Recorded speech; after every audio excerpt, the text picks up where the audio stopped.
How to decrease potassium in formula with potassium-binding medication.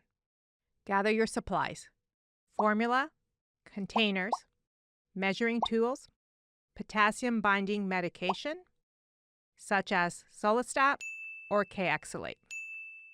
Get the formula ready. Pour the formula into a large empty container that has a lid.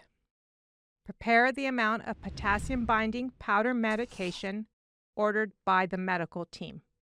Add the powder into the container of prepared formula.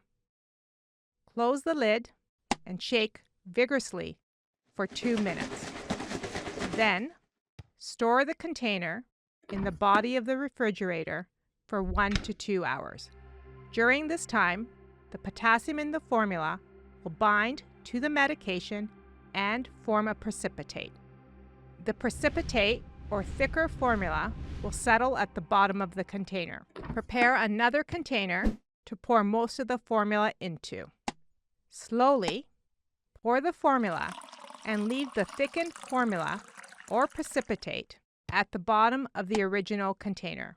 Discard the remaining thickened formula or precipitate down the drain with running water to prevent clogs. This video was created by the SickKids GI Transplant team. Contact your medical team for any questions.